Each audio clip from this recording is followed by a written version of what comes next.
Judge Napolitano, the president did not have a good day. I beg to differ. During former FBI Director James Comey's testimony before a Senate panel, he accused the Trump administration of defaming him and said comments made about his competency were lies, plain and simple. Although he stopped short of alleging President Trump committed obstruction of justice in the FBI Russia probe, it still was not a positive day for the president, according to Judge Andrew Napolitano. I don't know where this is going to go, Napolitano said. I think he sold out. The president did not have a good day. Napolitano said that Trump, who he's known for decades, will not take today's developments well. He suggested this may lead to the long-rumored clean sweep of staff in the White House. He added that Trump's personal attorney, Mark Kasowitz, did not adequately rebut Comey's testimony during a brief statement following the hearing. I don't believe that. I think he covered it really well. Trump lawyer, this is according to AP Politics, Trump lawyer denies the president pressured Comey for loyalty. Read the entire statement. Okay. And let's take a listen. I think Mr. Napolitano, Judge Napolitano, sold us out.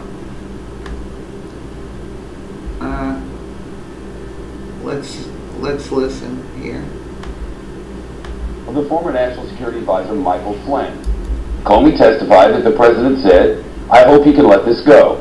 And even though the president used the word hope, Comey made it perfectly clear in testimony that he took it as a direction to drop the Flynn case. They're still going to run with this. The lawyer insisted the president never directed or suggested anything like that. Let's take it to the judge, Fox News senior judicial analyst, Judge Andrew Napolitano. Well, that's a he said, he said. Right, right. But if he did say it? Well, if he did say it, either because examining the credibility of the two of them, a neutral observer concludes that he said it, or because there are tapes and they bear out what Jim Comey said. The question is, what was his motivation? So if the president's motivation was, we've got more important things to do, conserve resources, the NSA leaks are worse than this, that's a legitimate order. But if the president's motivation was, I don't want you to go after Flynn because he's got some stuff on my friends and they have some stuff on me, that would be a corrupt motivation. Look how they're spinning this. Oh, Judge. That order into obstruction of justice. Now, the president cannot be indicted for a crime while he's the sitting president. No, that would be Congress. Correct. Congress would decide whether or not to proceed forward with anything, whether or not this rises to the level of high crimes and misdemeanors. The Supreme Court has never ruled on whether obstruction of justice is an impeachable offense. But in the Nixon impeachment, which did not mature into impeachment, as we all know, he resigned before there was any impeachment. In the Clinton impeachment, which by today's standards I think seems frivolous, but was an impeachment, both of those were based on obstruction of justice. So there is a general consensus in the legal community that a demonstrable case of obstruction of justice, interfering with a federal criminal investigation for a corrupt purpose, would constitute an impeachable offense. Was that the most damning moment of the day in your mind? No. In my mind, and you and I looked at each other because we were right here in this room. It seems like it was yesterday, but it was a few hours ago. The most damning thing was when Jim Comey suggested a quid pro quo. He suggested that the president basically gave him the impression, here's the quid pro quo, Jim. You want to keep your job as director of FBI? Lay off Flynn. That, to me, was new and was extremely damning, and quite frankly was not addressed by Mark Kasowitz, the president's lawyer. I'm sure the president's most ardent supporters are running to Twitter immediately to castigate you for using the wrong words, but your point is very well taken, because Comey kept saying this isn't about the words. This is what he was putting down, this is what I was picking up. Right. He's like, you do this, you can keep your job, you're not going to play with me, you're out. And sure enough, he got fired. Yes, yes, so that's the kicker. You follow all of this stuff with the firing, put it in a bow, and let Bob Mueller decide how serious is this. And as I said to you earlier on the broadcast network, Bob Mueller now wants to interview somebody. It's not if, but when. Donald Trump. Bob Mueller wants to question the president, much as this committee questioned Jim Comey. Can you compel the president to testify in such a manner? Yes. How do you go about that? Well, you'd have to give him a subpoena. Bill Clinton was compelled to testify in the civil. Right. Now, that was not in a criminal prosecution. That was in the civil case, the Paula Jones lawsuit against him. I don't know where this is going to go. The president did not have a good day, and his lawyer, whom I know, who's a very, very fine lawyer, in my view, did not adequately, in 3 minutes, rebut what Jim Comey took 3 hours to convey to the country. That impression that he conveyed is still out there. Then there's the matter of what some are calling the leak, and it was not a leak. And for a number of reasons. When James Comey gave his information to his friend at Columbia Law to pass along to the New York Times so the word got out, that's not a leak. No, that is not a leak because it's not classified material.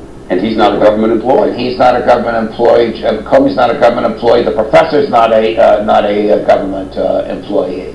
It was an impression that Jim Comey wrote. I'm holding up my iPhone. We now know he wrote it on a laptop from one of his conversations with the president. So that everybody's all caught up in leaks now. Rather, to avoid the substance, one focuses upon the leaks. Right. But in this case, you can't call it a leak because it wasn't even a leak. Correct. People tend to call a leak anything below the radar screen that makes its way to the media. But a leak... Then everything's a leak. Then everything's a leak. Right. We thrive on leaks being in this business. But a leak must be something that the leaker did not have the authority to give out, which is typically classified material, state secrets.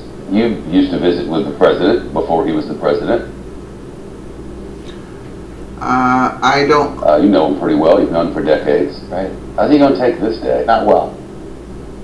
Really? Not well. I know how strong and towering his personality is, and I know how strong his opinion is of his own ability to get things done. You may see that clean sweep in the West Wing that's been rumored for a long time from and after today.